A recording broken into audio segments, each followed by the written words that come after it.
The name lion isn't the name on my birth certificate. It does symbolize courage. And it comes from an African proverb that says, I'd rather be a lion for one day than 100 years a sheep. And I'm sure we can all resonate with that in this room. And I'm hoping that everyone sitting here this morning will have the courage or dare to unleash their inner lion in the conversations that they have this morning. Today is a very special day because it marks the 30th anniversary of Africa Oil Week. That's 3 decades of bringing together the brightest minds and the most influential human beings on the globe. Over the years, Africa Oil Week has been instrumental in fostering meaningful dialogues, driving investment, and shaping the future of Africa's energy sector. And today we continue that legacy, standing on the shoulders of years of progress, partnerships, and shared ambitions. But this week is more than just about celebrating milestones. It's about seizing the opportunity that lies ahead for Africa's energy future. And as many of you know, Africa is endowed with vast natural resources. Our continent is home to nearly 10% of the world's proven oil reserves and more than 7% of global natural gas reserves. These resources are critical, not only to fueling our economies, but also ensuring energy security. Yet the challenge still remains. How do we tap into the vast potential in a way that is sustainable, inclusive, and aligned with the global shift towards cleaner energy? Oil and gas exploration continue to be a key driver of economic development across Africa. And several African nations have discovered significant hydrocarbon reserves in recent years, positioning the continent as a focal point for exploration and production. However, we also recognize that as global energy markets evolve, there is growing pressure to ensure that these activities contribute to long-term value creation rather than just short-term gain.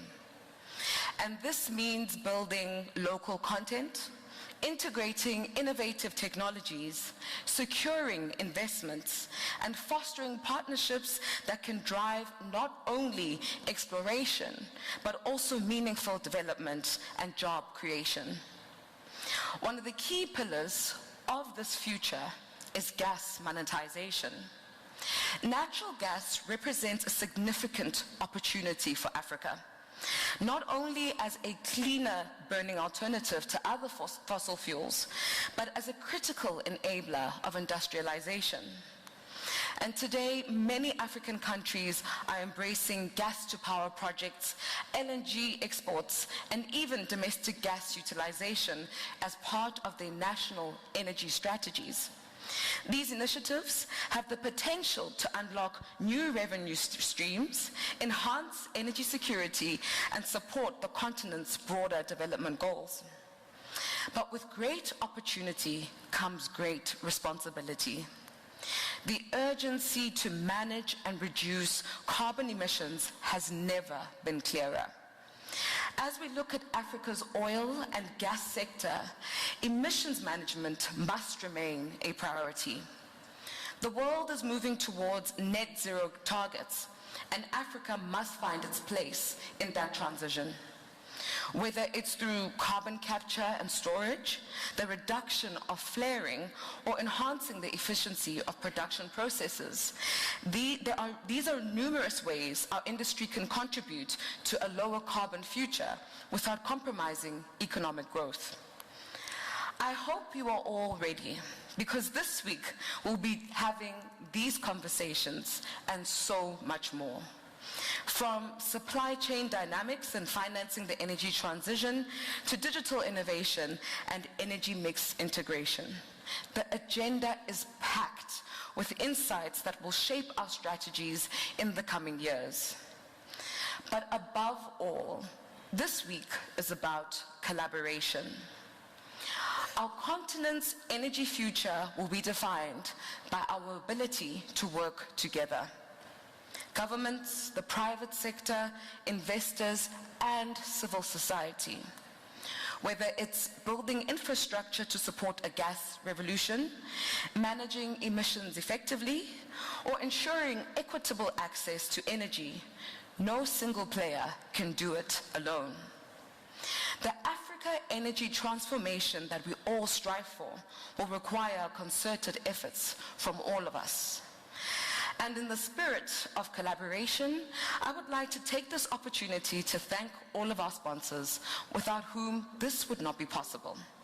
Our headline sponsor, ExxonMobil. I think we can give them a round of applause. Our titanium sponsor, Equinor.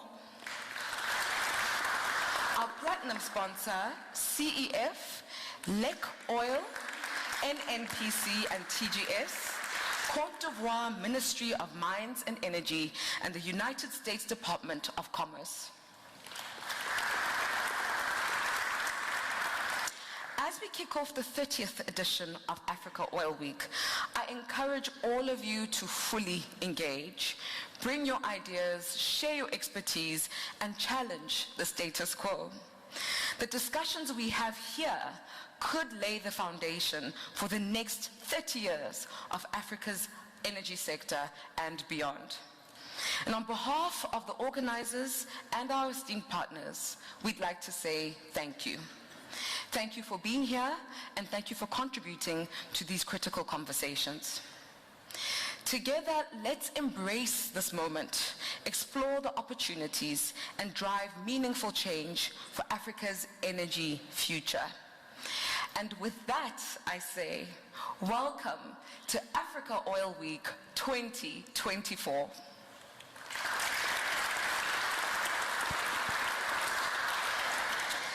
I'd like to start off our program by welcoming South Africa's Minister of Mineral Resources and Energy, Honorable Gwede Mantashe, to deliver the official government address. Please stand.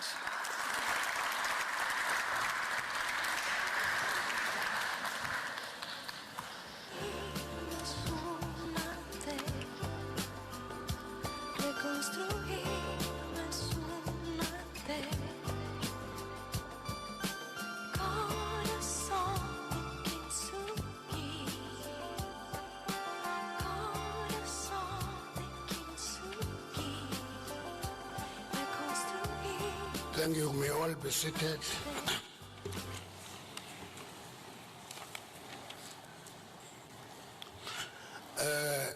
Thank you very much,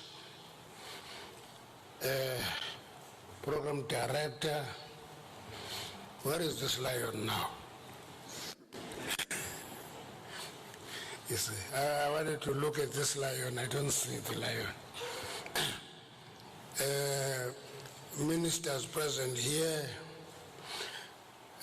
our Deputy Minister of Mineral and Petroleum Resources, Ms. Shabalala, captains of the industry, very important here, investors, members of the investment community broadly, distinguished guests, ladies and gentlemen present here today.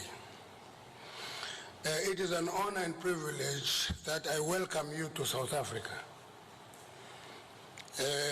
And to the 30th edition of the African Oil Week Investing in Africa Energy Conference. One thing that we must remember, I think I must remind you, is 30 years of the Africa Oil Week is 30 years of our freedom in South Africa.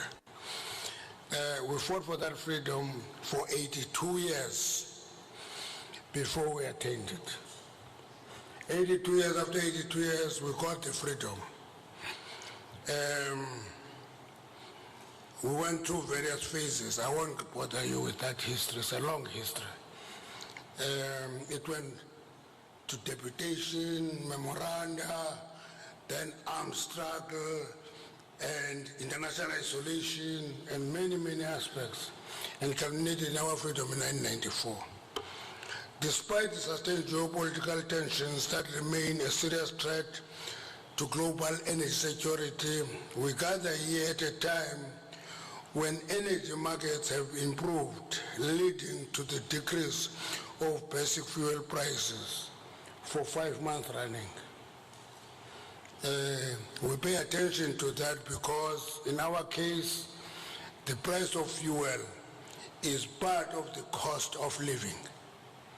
If the fuel price goes up, the cost of living is increasing. It is not good for society.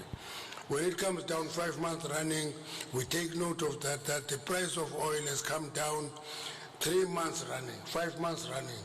And to us, we appreciate that in terms of the cost of living. To make life more affordable for all South Africans, we have already begun a discussion about reducing administered prices, including price of fuel and electricity. Those are administered prices that the state must intervene to bring them down in the interest of society and community. That includes a discussion of whether it is wise, it is our situation, I don't know in other countries, where in the fuel price, there is the general fuel levy, there is the road accident fund linked to the price of fuel. So instead of buying a liter of fuel for 14 rand, you buy it for 20 rand. 6 rand go to the general levy and another part goes to the road accident fund. And our argument is, you are distorting the price of fuel. Let's find a formula of separating this and have price of fuel visible, and when there is intervention in fuel price, we can see it.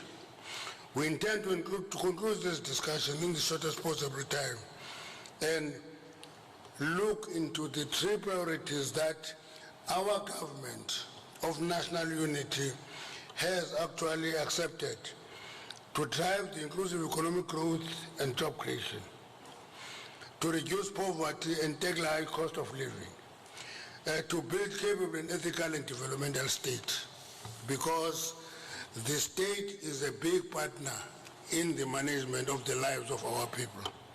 Notwithstanding the contending political ideologies in the government, we are clear that energy is the flywheel that will propel South Africa to realize these priorities. As we continue to pursue security of energy supply and address energy poverty, diversified energy mix remains a requisite for our nation to meet the growing energy demands. We have not been converted fully to this thing of saying we'll move from coal to renewables. We are very committed to a mixture of energy sources. We think that a mixture of energy sources will help us reduce carbon emissions in a systematic way without risking the collapse of the energy supply and the energy security. So to us, energy security is quite critical. We are a country in Africa. We are striving for universal access to energy. We are at 93% access to electricity energy now in South Africa, and we're working very hard to achieve universal access to energy. But there's an issue there. The price of electricity is beginning to be a factor in terms of real accessibility of that electricity. Although the consumption of crude oil broke through the 100 million barrels per day level in 2023, as quantified by the 73rd edition of the Energy Institute Statistical Review of the World Energy, our experience over the past 5 years has proven to us that petroleum sector has been running second fiddle to other sources of energy, and in particular renewable energies. When we talk energy, 70% of the time is spent on moving to renewable energy, triple it, grow it and so forth. And other sources of energy have played a second fiddle. And when we separated our department and established the Department of Mineral and Petroleum Resources, one of the issues that was at the center of that discussion was that petroleum must be given its recognition, it must be elevated to its rightful place. It is a source of 60% of our energy sources in the country. It can't play a second fiddle to other sources of energy. It must be debated as a very critical component of the energy sources. Now, as part of government concerted effort to provide orderly development of the country, petroleum resources, ensure equitable access, and promote participation of physically disadvantaged persons in the sector, the department developed an upstream petroleum resource development bill, which has since been adopted by both houses of parliament in South Africa and is ready for being signed into law by the president. And that act is so important to us because upstream petroleum resource development bill is establishing petroleum as an independent sector of the economy. It's not an appendage of mining. Mining is a sector, petroleum is a sector, and we're busy developing that in full. And this is the first of its kind in South African history, as upstream petroleum industry has always been regulated as an appendage to other industries. We are convinced that once the bill is enacted into law, it will not only pave way for orderly development of the upstream petroleum industry, but will boost the country's economic growth to 8%. I'm one of the few people who are convinced that if we make a breakthrough on the petroleum sector, will break the mode of being a low economic growth economy. We can grow between 5 and 8% per annum in the GDP because this sector, oil and gas, are quite critical for development. Then we can have discussion about other aspects of fossil fuels. Actually, in COP28, attempt to ban coal and ban fossil fuels didn't succeed. And the only way it didn't succeed is that people realize that you don't switch off what you have with the hope that we'll get new technology.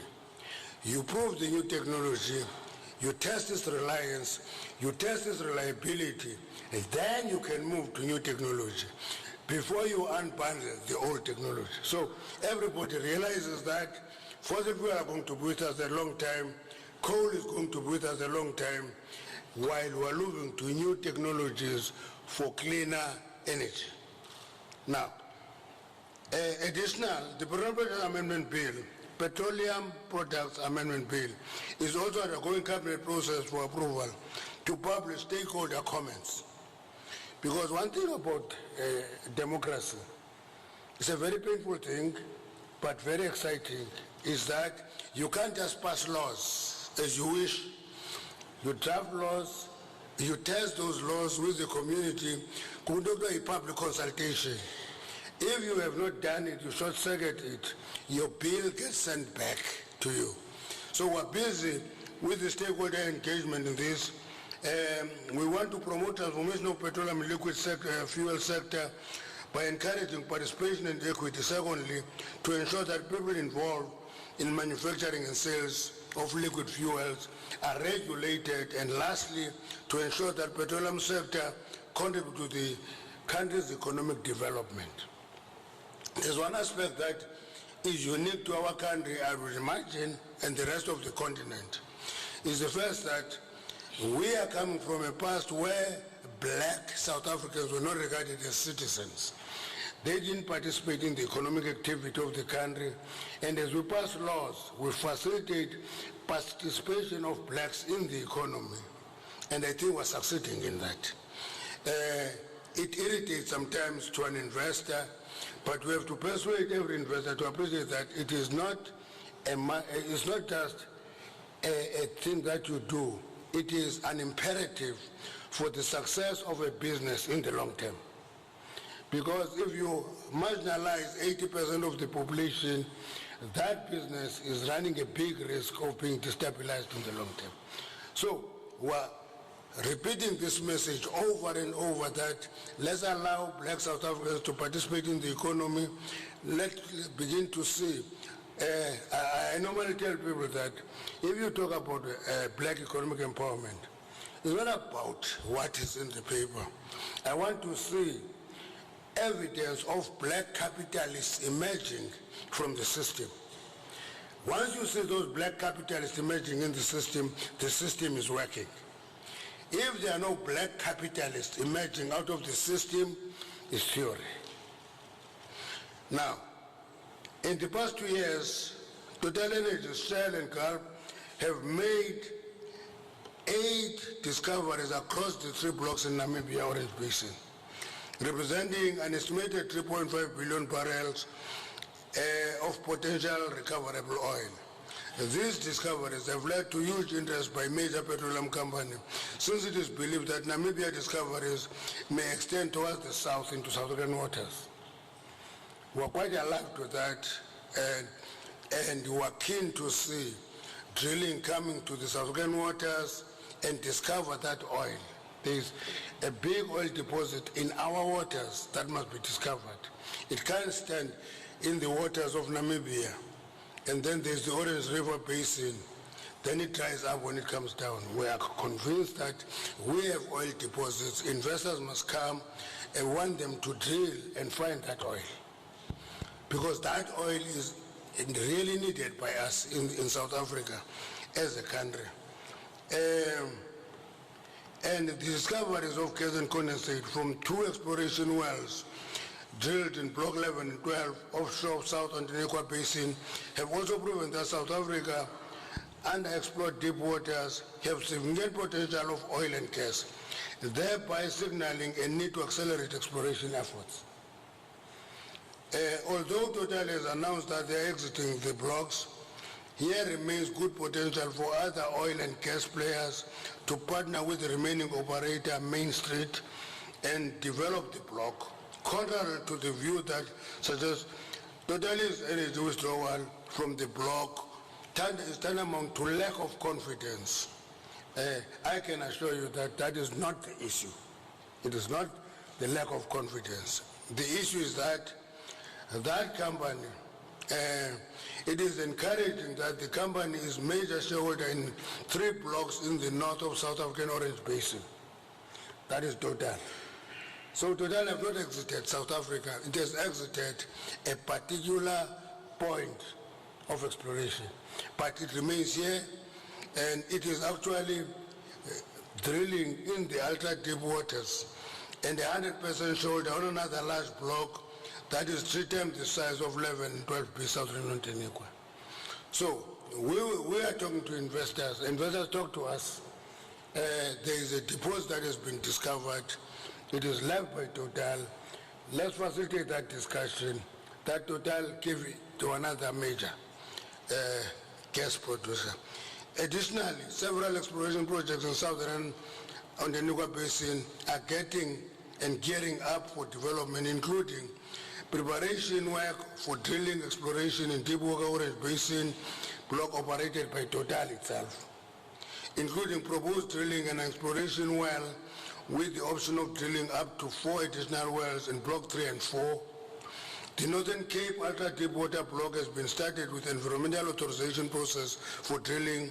The notable progress made in Block 5, 6, and 7, with potential to start drilling in the block in 2026, targeting large oil and gas resources. So we're not talking theory here, we're talking about practical deposits that are there. When an investor comes to talk to us, we'll point you to go to where these deposits are. And we're very alive to the fact that sometimes as the state, we tend to think that deposit must belong to the state. We want to partner with investors, work to development. We are alive to the fact that no investor invests in mining and petroleum for the love of the gain. Everybody who invests there wants to make money, generate income, and have returns on investment. So we are alive to that. It is not our aim to cut the profits. Our aim is that there must be development. That development will actually contribute to the development of the economy in the country. Broadly defined, not just profits. I always remind business people that even now when the accounting stakeholders said government, business, and you listed them, there was one player that was left out, workers. And every investor must know, you invest, it is a worker who put the neck on the block to convert that investment into wealth. So we must not treat workers as others. They are part of the development of any deposit. The main interest or risk to this project being realized in South Africa remains, is a problem that we are attending to. Frivolous litigation against exploration and production of oil and gas by foreign funding lobby and non-governmental organizations. We are saying that because one of the suggestions we've made is that these NGOs, in South Africa, every political party declares source of funding. Every political party. We do that. I belong to the ANC. If you give us money, we declare it publicly. And we say NGOs must be made to declare they have source of funding, because you'll get foreign funding that is actually aimed deliberately at blocking development. And we have a responsibility to counter that and allow development to go, a balance by development and climate requirements. Protect the climate, do development. Not this or. Both of them, we need all of them. For example, this already affected 2 major seismic surveys to date, including Shell, which abandoned their survey and went to discover oil and gas in Namibia, as well as ENI, which was taken to court 47 times by NGOs. That's where we thought these NGOs must declare their source of funding. And left and went to discover huge quantities in Cote d'Ivoire. The successful 3D seismic data acquisition in April this year by Searcher in South Africa's west coast has proven that exploration of oil resources can be done successfully without any harm to the environment. It must be done, don't harm the environment. Notwithstanding these challenges, there has also been growth in the harvests in the interest of offshore blocks, most targeted for shallow unconventional coal bed methane plays and biochemic gas. Additionally, South Africa also has exciting potential of shale gas play hosted in the Karoo Basin.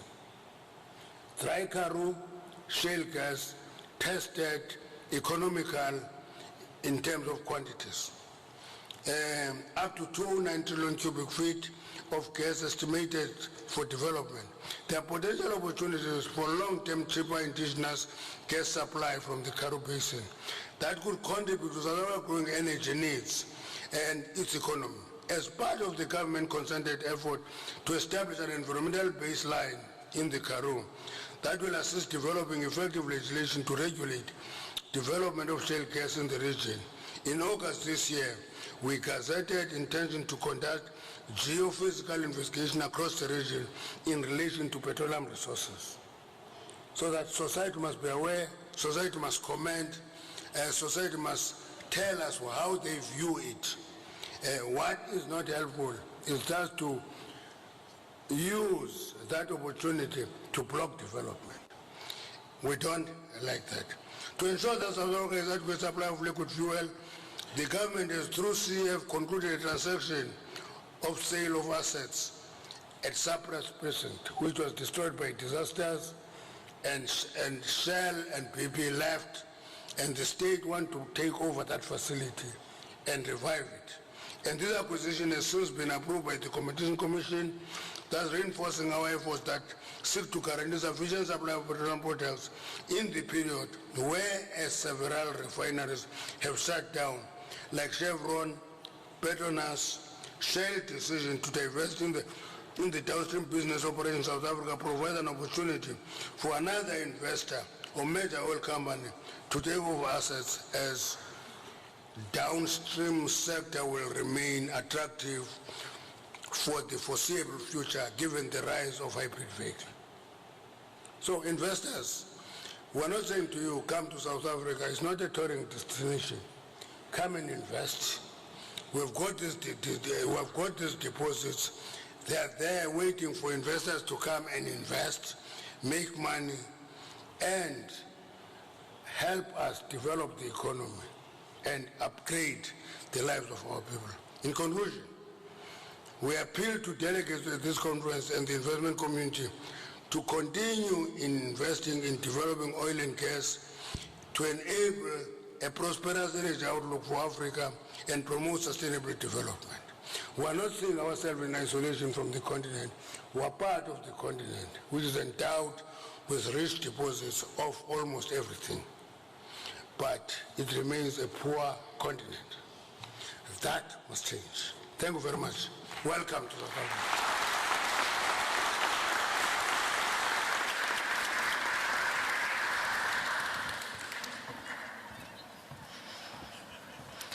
Thank you, Minister, for your welcome address. The mandate was unleash your inner lion. And I think Minister Gwede Mantashe did exactly that. Combined with the rough texture of his voice, you can't help but listen intently. So thank you very much, Minister. And for highlighting the key areas of strategic focus for the energy sector.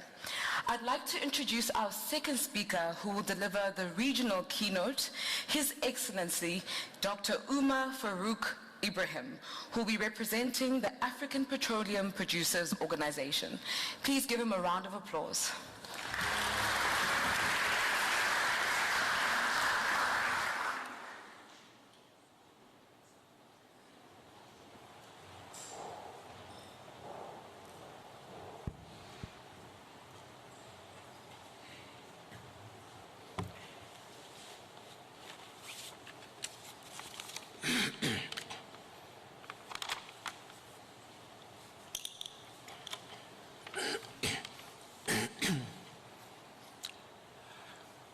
Our host minister and member of the APO Ministerial Council, His Excellency Gwede Mantashe, other members of the APO Ministerial Council here present, Excellencies, potential APO ministers, and all other ministers, members of the Forum of APO NLC CEOs here present, two-time President of APO, Professor Emmanuel Bekachiku, the Executive Secretary of the Africa Energy Commission, captains of the industry, operators, regulators, sponsors, patrons of AOU, distinguished ladies and gentlemen. I should like to begin by expressing my personal appreciation and that of the organization I represent, the African Petroleum Producers Organization, APO, for the invitation to the Africa Oil Week 2024. Excellencies, ladies and gentlemen, at the 2022 edition of the AOW, I spoke to this audience on the topic Africa and the global energy transition. I had mentioned that APO had just concluded a major study on the future of the oil and gas industry in Africa in the light of the energy transition. I also mentioned that the study had identified 3 imminent challenges that the energy transition poses to the industry. These are the challenges of funding, of technology, and of markets. I had further noted that APO was taking practical measures to address those challenges. I noted that APO had, a couple of months earlier, signed an MOU with Afrexim Bank to explore the possibility of establishing the Africa Energy Bank. Today, I'll give you an update on the Africa Energy Bank, as well as what we are doing to address the 2 other challenges, namely technology and markets. In the same address in 2022, I had also touched on an issue of concern to us in the industry, namely the proliferation of energy conferences, sometimes held back-to-back and targeting the same audiences and patrons, each claiming to be the must-go event on the African continent. I had assured my audience that Apple shall work with the various organizers of these events to ensure the creation of what we can all proudly say is a truly African event, an annual event that is inclusive and accommodating of all interests. I'll also give you an update on that.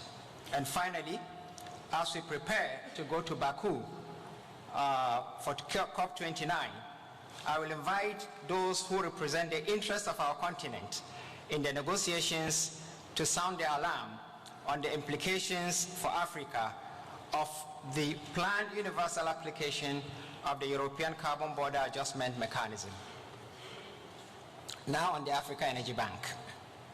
I'm pleased to give you an update on our efforts to establish an alternative source of funding for its oil and gas projects in response to the withdrawal of the traditional financiers, ostensibly due to climate change concerns. I'm pleased to announce that in a little over 2 years, we have made great progress in our march to establish the Africa Energy Bank. The necessary studies and negotiations have been completed. The establishment agreement of the bank was signed by the two founding institutions in Cairo on June 3rd, 2024, and we have got the signature and ratification of one of our member countries. All we need now is the signature and ratification of one other country, and the treaty shall come into force.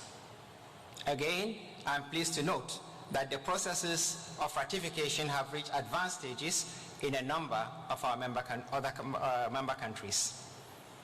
Furthermore, another milestone was reached on July 4, 2024, with the decision of the Upper Ministerial Council to give Abuja, Nigeria, the hosting right of the headquarters of the Africa Energy Bank. Nigeria has reviewed the draft host country agreement that we presented to them and is prepared to sign as soon as we arrive at Abuja. Excellencies, ladies and gentlemen, when Apple and Afrexim Bank announced their plan to establish the Africa Energy Bank 2 years ago, many doubted our resolve, asking if our member countries have the resources or the commitment, especially when the world has been made to believe that oil and gas have little or no future in the global energy system. I'm pleased to announce that our skeptics have been proven wrong, as they should, in the sense that even before we have signed the establishment agreement, we had been able to raise from our member countries 45% of the minimum capital requirement for the takeoff of the bank.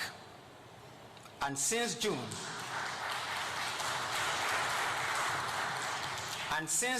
when the establishment agreement was signed, the tempo for fundraising and appetite for to be part of the founding countries has been on the increase in our member countries.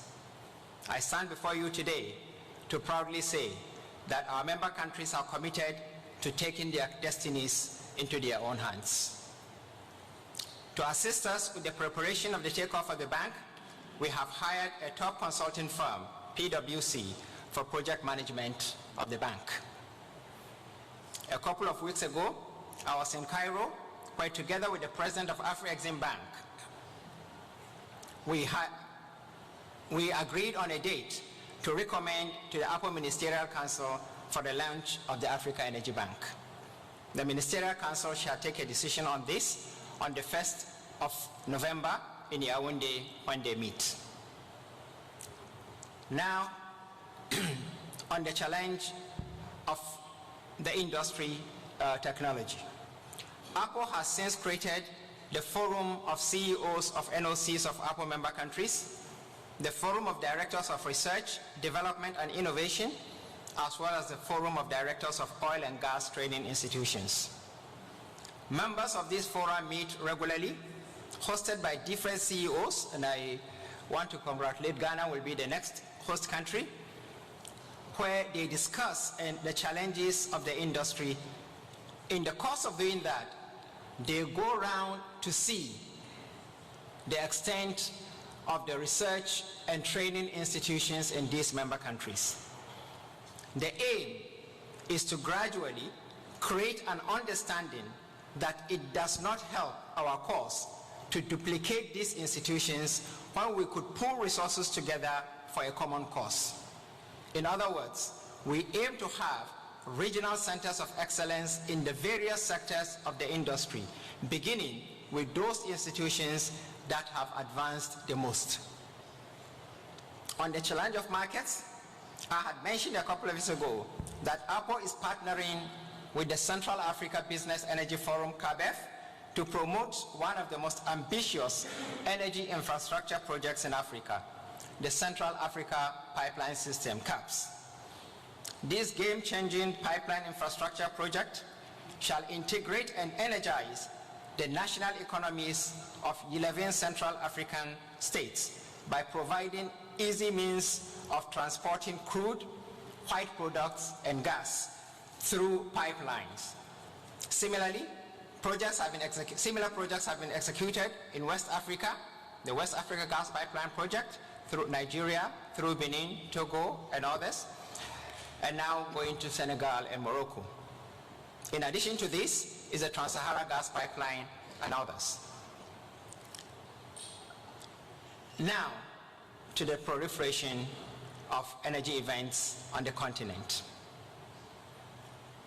I said in 2022, we appreciate the various groups that organize energy events on the continent. They have done well for the industry. But for our ministers, our CEOs, our NOCs, IOCs, etc., they have more challenging matters to address than flying to energy conferences at 2-week intervals, to the same places, seeing the same people, and hearing the same story. We want to have conferences that will showcase by the year what Africa has achieved technologically since the last conference, what we have achieved in the provision of energy market infrastructure since the last conference, how many mega deals have been consummated since the last conference. And this is a mandate first given to us by His Excellency Mantashe and other Apple ministers. Lest I misunderstood, regional, national, and other conferences shall continue to be supported by Apple. Distinguished ladies and gentlemen, I would not want to preempt my colleagues with whom we have been working diligently over the last 2 years to resolve this challenge by making any definitive announcement today. But I can say safely that we have made appreciable progress in addressing it. We have the commitment of all the major players, Africa Energy Chamber, organizers of the Africa Energy Week, and Sankofa, the new owners of Africa Oil Week, and Apple, organizers of CAPE, to work together for the good of the continent's energy industry. To start with, Africa Oil Week is moving base from Cape Town to Accra from 2025.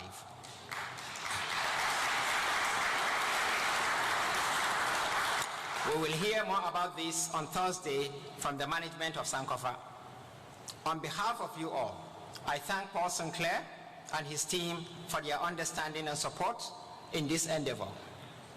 I also thank NJ Ayuk of the Africa Energy Chamber for his understanding and support. You will soon hear from us on the way forward. Finally, as we prepare to go to Baku, as we did when going to Sharm el-Sheikh, we sent a message. When Africans go to these conferences, we should go with an objective. In 2022, I remember we said, please don't go looking for climate funds. The mess called energy challenge, climate change, was not created by Africans. those who created it have the capacity to change it.